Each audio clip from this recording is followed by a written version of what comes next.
मोहतरम सामीन व नाजरीन, अस्सलाम वालेकुम रहमतुल्लाहि व बरकातहू। आज सुबह सुबह एक वीडियो बनाने की जरूरत इसलिए आई कि कल मुझे हमारे कुछ अजीजों ने वीडियो दिखाया कि एक वीडियो पोस्ट हुआ है जिसमें जनाजागाह के ईंट का कोई मसला है। मैंने बड़े गौर से उसको देखा तो मैंने सोचा कि नहीं, इस बात की मुकम्मल जानकारी आवाम को होनी चाहिए।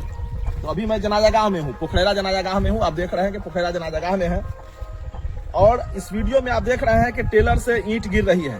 टेलर से ईंट गिर रही है।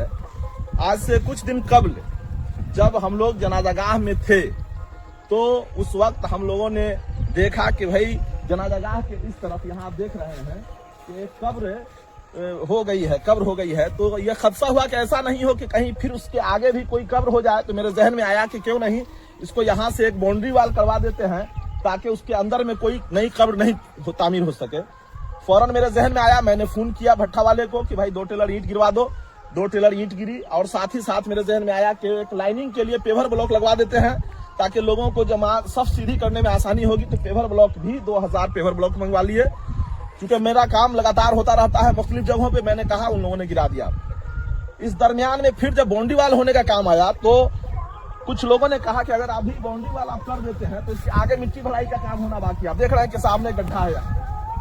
तो लोगों ने कहा कि अगर यहाँ आप बाउंड्री वाल अभी कर देंगे तो फिर इधर मिट्टी ले जाने में, ट्रैक्टर ले जाने में दुश्वारी होगी। इसलिए पहले उस मिट्टी की भराई का काम कर दीजिए, उसके बाद बाउंड्री वाल कर दीजिएगा, ज्यादा बेहतर रहेगा। वैसे ईंट है, इसको अभी फिर वक्त रहने दीजिए। मैंने जनाजागाह में ईंट रखवा दिया कि इस ईंट से बाउंड्री वाल का काम करवाना है। इसी दरमियान में हमारे गांव के नौजवान बच्चों ने का शौक जगा। इन लोगों ने कब्रिस्तान की साफ सफाई की, रंग रोगन का काम करवाया, गेट वगैरह टूट गए थे, उसकी रिपेयरिंग वगैरह कराया। मैं भी आया था। मैंने भी इन लोगों की हौसला अफजाई की, मुबारकबाद दिया कि बच्चे हैं, नौजवान हैं, आप लोगों को आगे आना चाहिए, अच्छा काम किए हैं, इसके लिए आप लोग मुबारकबाद के हकदार हैं। लेकिन साथ ही साथ मैंने उस दिन ये भी बच्चों से कहा था कि ये ईंट और पेवर ब्लॉक किसी मकसद के तहत यहाँ लाया गया है और अभी इसके पैसे की भी अदायगी नहीं हुई है। जब काम शुरू होगा तो मैं किसी शख्स से या खुद अपनी तरफ से उसको पेमेंट कर दूंगा। इसलिए इस ईंट का इस्तेमाल बाउंड्री वाल के लिए ही सिर्फ होना है और इस ईंट को यहाँ वहाँ कहीं खर्च नहीं करना है। बच्चों ने कहा कि हाँ बिल्कुल, हम लोग इसको इस्तेमाल में नहीं लाएंगे। लेकिन उस दिन जब मैं जनाजागाह में आया तो मैंने देखा कि भाई इसमें ईंट सब तितिर बितिर है। मैंने पूछा कि भाई ईंट क्या हुई है, तो उन लोगों ने बताया कि बच्चों ने वहाँ पे 2 बैठने की जगह बनाई है। अच्छी बात है, बैठने की जगह बनाने की जरूरत भी थी। लेकिन मैं ये कहना चाहता हूँ कि जो लोग दिन भर मौजूदा मुखिया प्रतिनिधि के राब्ते में रहते हैं और आज आप सभी लोग तमाम पंचायतवासी जान रहे हैं कि मुखिया जी के द्वारा दरवाजे दरवाजे पर बैठने का चेयर बांटा जा रहा है। पोखरेरा के भी बहुत सारे दरवाजों पर मैंने देखा है, बालासाहब में तो घर घर है, कब्रिस्तान में भी लगाया गया है, जनाजागाह के पास भी रखा गया है। तो उनसे कह करके 2-4 बैठने वाली कुर्सी जनाजागाह के बाहर में लगवाई जा सकती थी। या फिर अगर उनसे कहने में किसी तरह की दुश्वारी हो रही है या लोगों को मुखिया जी से सवाल करने में परेशानी हो रही है या खौफ आ रहा है तो फिर कम से दिया है जिस ईंट को ला करके यहाँ रखा गया है। तो ये ईंट देते वक्त ऐसा वीडियो बनाया गया है जैसे कि मिनहाज तरन्नुम पे एहसान किया गया हो या पोखरेरा वालों पे एहसान किया गया हो। मैं बता देना चाहता हूँ कि जनाजागाह की बुनियाद डालने में किस शख्स ने रोल अदा किया, वो वीडियो में आप देख सकते हैं। जनाजागाह के आगे क्या सूरत थी, एक बड़ा सा नाला था, उस नाले को किसने बनवाया, वहां चापाकल की जरूरत थी, उस चापाकल को किसने गड़वाया, एक चापाकल खराब हुआ तो दूसरा चापाकल किसने गड़वाया। जब चापाकल गड़वाया तो उस वक्त भी अफवाह उड़ाई गई कि विधायक जी ने 2 चापाकल दिया था, एक चापाकल गड़ा, दूसरा चापाकल को बेच दिया है। तो फिर मैंने वहां वालदा के नाम से एक बोर्ड लगा दिया, चूंकि मैंने वालदा के इसाले सवाब की गर्ज से ही गाड़ा था। बहरहाल ये सारी बातें अपनी जगह पे है। मेरे मोहतरम ने एक वीडियो में जो बड़ी अच्छी बात कही है कि जो वक्त की हुई जमीन होती है या वक्त की हुई चीज होती है उस पर किसी का दावा नहीं होता। तो मैं बता देना चाहता हूं कि इस ईंट पे किसी का दावा नहीं है, बल्कि ये बाउंड्री वाल के मकसद से यहाँ ईंट गिराया गया था और इस ईंट से बाउंड्री वाल होनी है और जनाजागाह की ही बाउंड्री वाल होनी है। इसलिए मना किया गया था कि इसको दूसरी जगह पे आप जाया न करें, ईंट को बर्बाद मत करें। बैठने के लिए मुखिया जी जगह जगह कुर्सी बांट रहे हैं, उन कुर्सियों को आप मंगवा करके उनसे रिक्वेस्ट करके, दरखास्त करके, डिमांड करके आप लगवा सकते थे। और जब वक्त की बात आई है तो मैं हाथ जोड़ करके आपसे आग्रह करता हूं कि आपने बड़ी अच्छी वीडियो बनाई है। पोखरेरा का एक बड़ा मसला है जो आज से पहले मैं नहीं चाहता था कि जाहिर करूं और आपसे जुड़ा हुआ मसला है कि पोखरेरा की सरजमीन पर जो इल्म अदब का गहवारा है, मदीनतुल उलमा है, मरकज़ अहले सुन्नत है, उस गांव में एक मस्जिद पे केस चल रहा है, मस्जिद की जमीन पे, और उससे आप जुड़े हुए हैं, उस घर के आप एक फर्द हैं।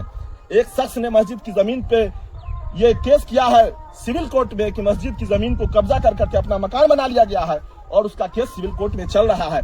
मैं आपसे रिक्वेस्ट करता हूं कि उस केस को खत्म करवाइए। पोखैरा की बदनामी हो रही है कि अगर मस्जिद की जमीन है तो वो मस्जिद को मिल जानी चाहिए, और अगर मस्जिद की जमीन नहीं है तो कोर्ट से वे केस खत्म हो जाना चाहिए। इसकी आप उस मसले को हल कर दीजिए। दूसरा एक बड़ा मसला है जो आप ही से जुड़ा हुआ है और आप चाहेंगे तो बहुत आसानी से उसको हल कर सकते हैं कि पुरवारी मोहल्ले के लोग, ओसाहा टोला के लोग, बारा के लोग, आप खुद लोग उल्टा जनाजागाह में इस पार आते हैं और इस पार नमाज पढ़ने के बाद फिर उल्टी तरह उस तरफ जाते हैं और उस तरफ जाकर के मैया दफन होती है, लोगों को दुश्वारी होती है। मैंने महसूस किया उस पार में आपके इस्तेमाल में, आपके कब्जे में एक प्लॉट है तकरीबन 3 कट्ठे का, जो बिहार सरकार का प्लॉट है, जिसको आप जोत कर रहे हैं। अपनी रजामंदी से उसको दे दें तो पुरवारी मोहल्ले से लेकर शाह मोहल्ले के तमाम लोगों के लिए एक जनाजागाह उस तरफ भी बन जाएगा, ताकि लोगों को सहूलत हो जाएगी। जहां तक रही बात मेरे काम की चर्चा कर रहे हैं, तो आज इस कब्रिस्तान में जितना भी पोल देख रहे हैं ये मिनहाज तरन्नुम का दिया हुआ है। जो लाइट लगवाया है अवाम के ताउन से मिनहाज तरन्नुम ने लगवाया है। जो पुल देख रहे हैं मिनहाज तरन्नुम ने बनवाया है। इस ईदगाह में जो जमीन यहाँ जहाँ देख रहे हैं, जहाँ से मैं खड़ा हुआ हूँ, इधर हाफिज अतीकुर रहमान साहब के साहबजादगान के कब्जे में थी। उन लोगों से धीरे धीरे हमारी पूरी टीम ने मिलकर के जमीन को लेने के बाद फिर उस पर मिट्टी भराई का काम किया और जनाजागाह को कुशादा बनाने का काम किया। तो मिनहाज तरन्नुम ने अपनी नौकरी छोड़ करके पंचायत भवन के लिए, हाई स्कूल के लिए, कब्रिस्तान के लिए, जनाजागाह के लिए, ईदगाह के लिए वक्फ कर दिया कि मुझे काम करना है और खिदमत करना है। और जो कुछ दिख रहा है मिनहाज तरन्नुम का दिख रहा है, नौजवानों के साथ मैं भी हूँ जो अच्छा काम करते हैं उनकी हिमायत करता हूँ। लेकिन मेरा ये कहना है कि सत्ता के आंख में आंख डाल करके बात करो। आप सत्ता से एक बार सवाल पूछो, सत्ता के आप समर्थक मत बनो, आप उसकी हर गलत और सही में हिमायत मत करो। आप एक बार मुखिया जी से कह सकते थे कि मुखिया जी हमारे जनाजागाह में भी 2-4 बैठने वाली सीट दीजिए, हमें ये पक्का की सीट अंदर में बनाने की जरूरत नहीं थी, बाहर में रखवा दिया जाता। बूढ़े लोग आते हैं, उनको बैठने में दुश्वारी होती है। मैं भी और उम्मीद करता हूँ कि आप उस मस्जिद पर जो केस चल रहा है उस मसले को बहुत जल्द खत्म करेंगे और पुरवारी मोहल्ले, शाह मोहल्ले के लोगों के लिए जनाजागाह का इंतजाम करवा देंगे। बकिया देखने के लिए बहुत सारा काम है। आप 150 ईंट ऐसे दे रहे हैं जैसे मिनहाज तरन्नुम पे एहसान कर रहे हैं। आपको मालूम होना चाहिए कि 6.5 लाख का पुल मिनहाज तरन्नुम ने अपने जाती पैसे से बनवा करके आवाम के हवाले किया है, जिससे आवाम आज फायदा उठा रही है। मिनहाज तरन्नुम ने उस कॉर्नर पे भी चापाकल गाड़ा था। उसके प्लान में था कि हर तरफ, हर गेट पे एक चापाकल देंगे और उसी बुनियाद पे यहाँ भी चापाकल गड़वाया। उस पुल के पास भी गड़वाए थे जो बाद में खराब हो गया, वहां भी एक गड़ा हुआ है जो अभी फिलहाल खराब है। लेकिन ये काम करने का जुनून मिनहाज तरन्नुम का शुरू से था। यही नतीजा है कि आज जो सड़क कब्रिस्तान के चारों तरफ दिख रही है वो एक प्लानिंग के तहत बनाई गई थी। एक खूबसूरत कब्रिस्तान बनाने का जो प्लान था वो मिनहाज तरन्नुम का था। साफ सफाई हुई है, अच्छी बात है, हमेशा होती रहेगी। एक बरसात होगी फिर इसमें जंगल हो जाएगा, फिर अगली बार सफाई करने की जरूरत होगी। हमारे नौजवानों को ही आगे आना है, नौजवानों को ही बढ़ना है। हमारे वो सारे नौजवान जो अच्छी सोच के साथ आगे बढ़ रहे हैं, मिनहाज तरन्नुम हर वक्त उसके साथ है।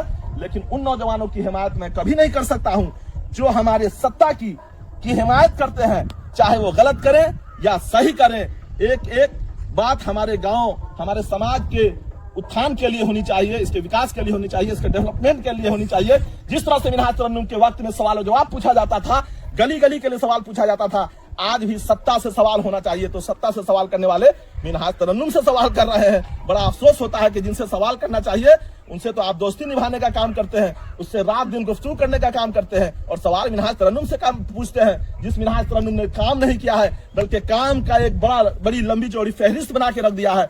चाहे वो हाई स्कूल हो, जनाजागाह हो, कब्रिस्तान हो, ईदगाह हो, पंचायत सरकार भवन हो, जो आपकी नजरों के सामने चमचमाती हुई बिल्डिंग बन रही है। पंचायत भवन का जब काम करवाना शुरू किया तो वही लोग हैं जो पंचायत भवन की मुखालफत कर रहे थे, ग्रुप में लिख रहे थे कि पंचायत भवन गलत बना है, पंचायत भवन वहां नहीं बनना चाहिए था, जबरन बनाया जा रहा है, ये गलत हो रहा है। जब लाइट का काम कर रहे थे तो लोग लाइट के लिए भी मुखालफत किए थे। मेरे आज भी ग्रुप में कहीं ना कहीं पोस्ट होगा कि मुर्दों को लाइट की कौन सी जरूरत है, कब्रिस्तान में लाइट की कौन सी जरूरत है। ये वही लोग हैं जो आज कहते हैं कि बहुत खूबसूरत लग रहा है। बिल्कुल इसी खूबसूरत बनाने के लिए मिनहाज तरन्नुम ने एक प्लानिंग के तहत काम किया है। हमारे जिन नौजवानों ने अभी साफ सफाई का काम कराया, पेंटिंग का काम किया, करवाया, मैं उसको मुबारकबाद देता हूँ, अच्छे काम की हिमायत करता हूँ, करता रहूंगा।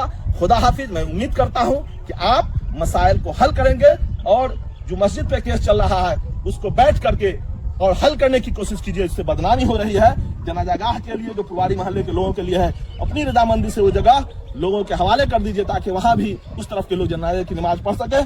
खुदा हाफिज।